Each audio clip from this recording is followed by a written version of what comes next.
Hey guys, my name is Danish and welcome to my Moto Corner. Today we're going to talk about Formula 1 and more precisely Formula 1 for dummies. So today I'm going to talk about a few points where you can learn about Formula 1 and start watching Formula 1 with your friends and family and enjoy this motorsport to its fullest extent. So let's get started.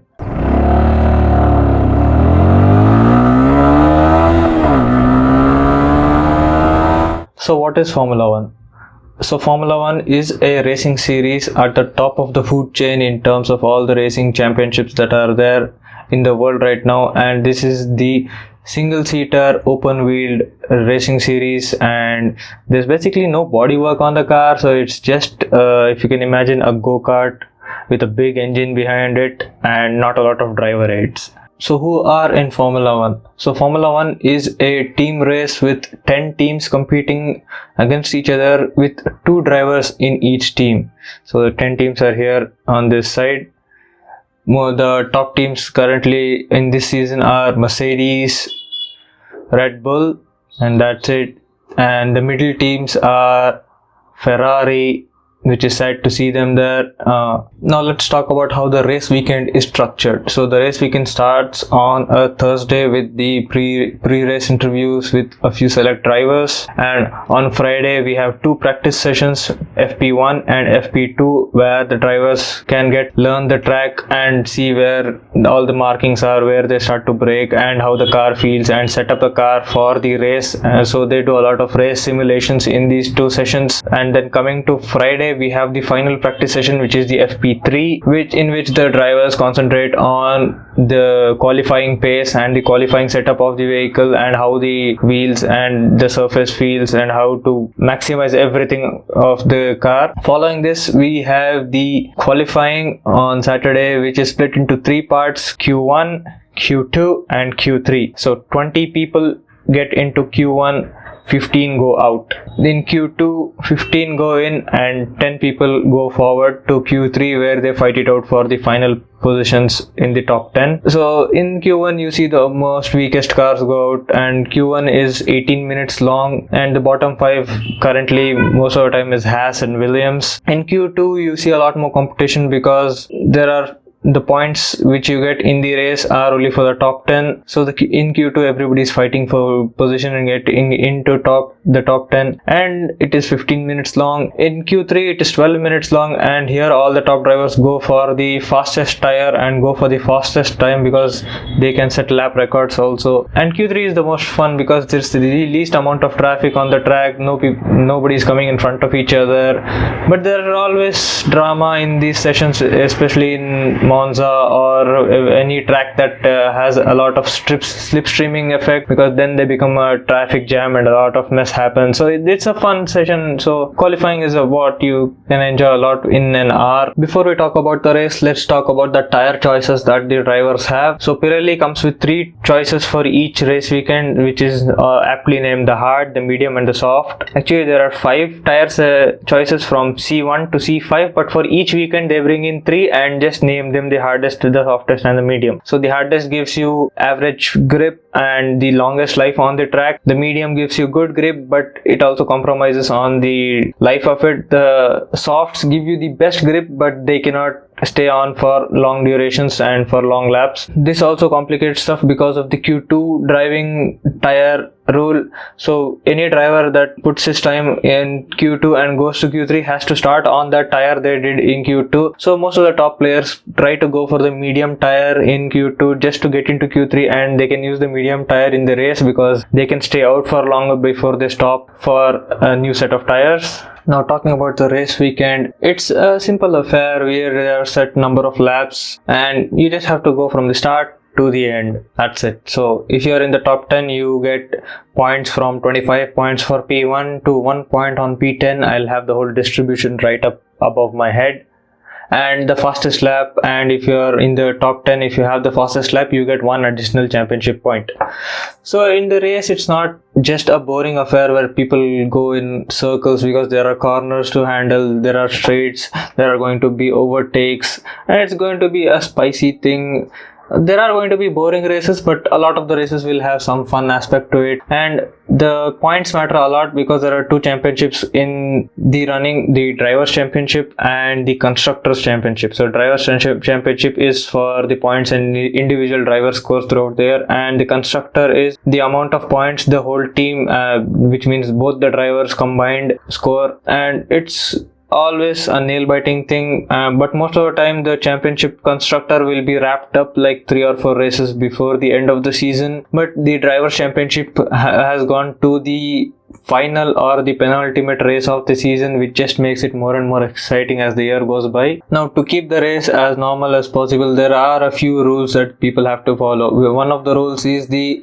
minimum 1 pit stop that you have to do to change to an alternate tire compared to the one that you're already having. So if you started on the softs, you can go to the medium or the hard, and if you're on the medium, you can go on the hard, and so on. But if you're on the hard, you can go on another hard, but then you have to pit again to change to another tire that you haven't used in the race before. So this is just there to keep a kind of buffer and to use more tires. There is no refueling anymore, so this is one of the things that has been kept in the race, because you can't survive the whole race on a single tire, and even if Pirelli makes that, it just makes it boring and there is no more excitement in that. So this is an acceptable thing, and most of the time in most of the races there won't be just one pit stop, there will be 2 or 3 pit stops depending on whatever happens on track. So what happens in a pit stop is the car enters the pit lane, stops in its box, the tires and the wing is adjusted in under 2 seconds. Most of the time the average time taken for a pit is 2 seconds, but the total time it takes from entering the pit and exiting the pit, because there's a speed limit in the pit lane, makes it around a 20-25 second affair. So it's very important when you take your pit stop so that other people don't go overtake you. So if you are stopping early, then the gap between the drivers will not be too long, so you will fall farther back in the group than if you pit later. So this is one of the few strategy things that they have to manage, and there are 20 people in a single pit stop taking care of the tire. So there are 3 people on each wheel, one who removes the old tire, one who puts the new tire, and one who has the wheel gun and unscrews and rescrews the tire. 2 people in the front adjust the wing angle, so it depends on how the driver feels that they want more front end grip or less front end grip. And there are 2 jackmen, one at the front and one at the rear, who can lift the car up so that the wheels come off easily, and 2 men in the middle who hold the car stable and clean out the vents if there is any debris inside, and 2 people managing all of these pit crew and ensuring there is a safe release for the car when all the parts are fitted and they don't come in front of other vehicles as they move out of the pit box, because the driver can't see a lot. So if the light is green, he just goes. So he has to trust his team that much more so that they release him safely into the pit lane.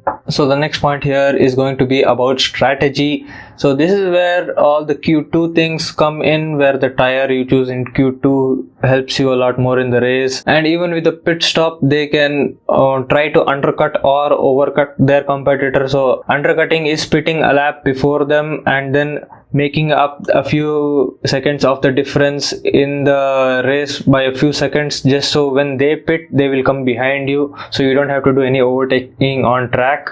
Or the other side of this coin is the overcut, where you go for longer on your old tires, make up a gap and pit safely and come ahead of your competitors, so you don't have to worry about them coming at you or in front of you with fresh tires again. Now the next point is fuel maintenance and tire management. So there is a rule in F1 where you can carry 110 kilograms of fuel for a whole race, because there is no refueling in the middle. So that 110 liters is everything that you need to have. But most of the teams don't go for the full capacity because there is a weight penalty, and if you have a lighter car, you will have a faster car and it won't put enough strain on the tires and increase your life of the tires as well. So this is a really balancing act that they have to do. So if they do not have enough fuel, so they cannot push for every lap in the race, so they have to lift and coast. So where they are going through a corner, they'll just lift off the accelerator a little bit earlier before braking, so the engine does not consume enough fuel. So this also changes as the race goes on, because if there is an accident or something, I'll come to that later. So even the fuel and the tire management management is something really important in the race. And a lot of the races, if they are a boring race, they'll not have any major incidents, and all of the drivers are doing tire and fuel management, so that just becomes a stagnating effect, and there is no real overtaking, so everybody is just going in a loop without any action. Now, talking about action, there is always a chance of a crash on the track.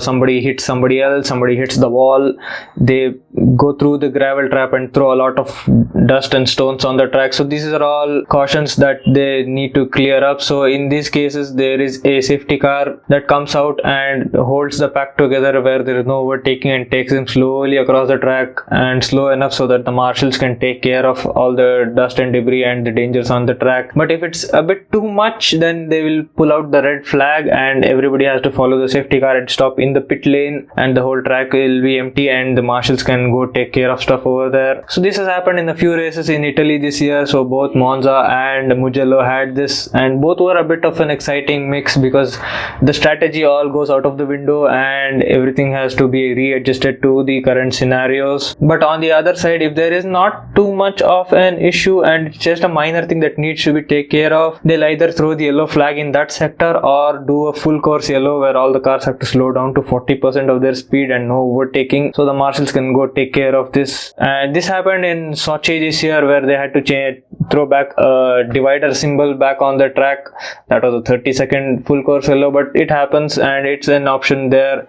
And this spices up everybody's strategy, because if any of these things happen, they don't have to worry about fuel because they haven't run at full throttle for a lot of the part. Now, in the mix of all of these situations and conditions that pile up on the race weekend, there will be a few Hail Mary calls and a few lucky calls which helps the driver, and sometimes they make a wrong call and it punishes the driver even more. So the team has to be very careful and help the driver in a sense. So it's a lot of back and forth that drivers do in the cockpit, and they talk about themselves. We see Vettel doing a lot of this and he really calls out the strategy people. I feel bad for Ferrari, but yeah, the relationship between Vettel and Ferrari is out of the window at this point. But alas, this is not something that I need to talk about in this video because you don't know who Vettel is. But yeah, it's a lot of interesting things because it's a lot of small things that pile up and make it an interesting weekend, because you will be sitting there in anticipation because you are rooting for somebody you like, or you are rooting for somebody to crash. I hope you don't, but we can't help it. We are humans. But I'm not going to talk about any racing drivers' names or racing people that I prefer in the current season. This is up to you, for you to decide when you start watching F1, and you can choose whoever you want to support. You can support the underdog, you can support the champion, or you can have feelings for older racers. I know I do because I have Senna over there. You'll learn about all of this because there are a lot of movies as well which are bringing in a lot more casual viewers to F1, and the Netflix series Drive to Survive is also a great thing that is bringing a lot of new people to this racing series, and it's a lot better because the more the merrier, because we just want people to enjoy this sport as much as we do. And I keep getting questions because I watch Formula 1 a lot and I post up statuses and videos, and people ask me, I don't understand what you're talking about. So this video was exactly for you, so you can learn about Formula 1, you can start watching Formula 1 and you can understand, and we can have a conversation. Just start typing out in the comments what you want to talk to me about Formula 1 and I'll go on for ages. That's how much I can talk about Formula 1. I watch old races as well. I watch all the documentaries. I have the Heroes documentary by Motorsport, which I really want to watch. I have it and I'm waiting to watch it. So after this video is gone, I am going to watch that today and I'm going to enjoy that. So that's it for today. Hope you had fun. Hope you learned something.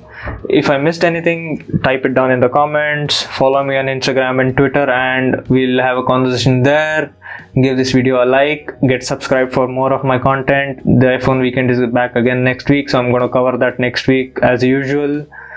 And that's it for today. Hope you have fun. Stay home, stay safe. Peace.